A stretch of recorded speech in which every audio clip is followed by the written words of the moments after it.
नमस्कार, आप सभी का मेरे YouTube चैनल पर स्वागत है। गीता के दूसरे अध्याय से आज मैं आपको अभिमान के बारे में बताने वाला हूँ, अहंकार के बारे में बताने वाला हूँ। अहंकार क्या है? देखो, बहुत से लोगों को इस अहंकार के बारे में नहीं पता है कि आखिर हमारे अंदर अहंकार है या नहीं है। तो कैसा पता करें कि हमारे अंदर अहंकार है या नहीं? गीता में से वो प्रश्न है कि निरंकार, निर्मम और निस्पृह तीनों पद का अलग अलग क्या भाव है। तो अहंकार के बारे में हम पहले जानेंगे। तो अहंकार, उत्तर सुनिए। मन, बुद्धि और इंद्रियों सहित शरीर में जो साधारण अज्ञानी मनुष्यों का आत्माभिमान रहता है, जिसके कारण वे शरीर ही अपना स्वरूप मानते हैं। ये शरीर को ही अपना स्वरूप मानते हैं।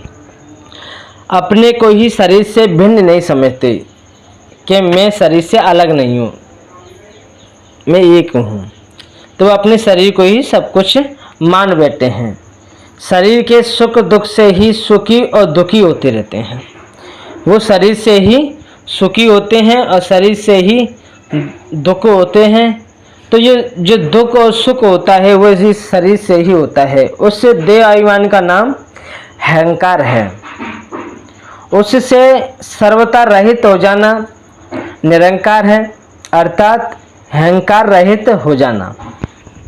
मन, बुद्धि और इंद्रियों सहित शरीर में उसके साथ जो संबंध हैं, संबंध होने वाले हैं, जैसे कि स्त्री, पुत्र, भाई, बंधु बांधव और ग्रह यानी कि मकान, धन, संपत्ति, ऐश्वर्य, अपनी सुंदरता आदि पदार्थों में अपने द्वारा किए गए जाने वाले कर्मों में और उन कर्मों के फल रूप, जो भी हम कर्म करते हैं उसमें जो हमारा जो फल है, समस्त भोगों में साधारण मनुष्य का ममत्व रहता है।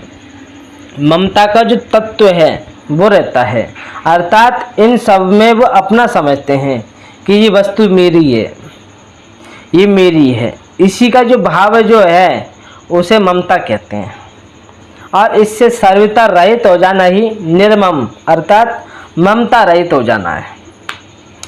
किसी अनुकूल वस्तु का अभाव होने पर मन में जो ऐसा भाव होता है कि अमुक वस्तु की आवश्यकता है, उसके बिना काम नहीं चलेगा, इस अपेक्षा का नाम स्पृहा है। और इस अपेक्षा से सर्वथा रहित हो जाना ही निस्पृह, अर्थात स्पृहा रहित होना है। स्पृहा कामना का सूक्ष्म जो स्वरूप है, उस कारण समस्त कामनाओं के त्याग से इसके त्याग को अलग बतला गया है। इस प्रकार अहंकार, ममता, स्पृहा से रहित होकर अपने वर्ण, आश्रम, प्रकृति और परिस्थिति के अनुसार केवल लोक संग्रह के लिए इंद्रियों के विषयों में विचरना, अर्थात देखना, सुनना, खाना, पीना, सोना, जागना आदि समस्त शास्त्रविहित चेष्टा करना, समस्त कामनाओं का त्याग करके अहंकार, ममता और स्पृहा से रहित होकर विचरण करना है। इस प्रकार से आपको हमने बता दिया कि अहंकार क्या है। हमारे अंदर मान सम्मान है, ये भी अहंकार है। हमारे अंदर राग द्वेष है, हमारे अंदर सांसारिक जो सुख की कामनाएं, इच्छाएं भरी पड़ी हैं, ये सब अहंकार है। अहंकार वो नहीं है कि तुम किसी की सुन नहीं रहे हो। अहंकार तो इस देह अभिमान का है, इस शरीर का है कि तुमने इस शरीर को ही सब कुछ मान रखा है। अहंकार ये है, क्योंकि तुम्हारा जो स्वरूप है वो तुम्हारा स्वरूप ये शरीर नहीं है। तुम्हारा स्वरूप तो आत्म स्वरूप है, जिसमें किसी भी प्रकार का विकार नहीं है। और शरीर में विकार है, विषय है, इसमें तो विकार होते रहते हैं, लेकिन हमारा ये स्वरूप नहीं है। इसीलिए इसे अहंकार बतला गया है। अगर ये अहंकार देह अभिमान रहता है तो हमारा जन्म और मरण रहता है। हमारा जन्म भी होगा, फिर मरण होगा।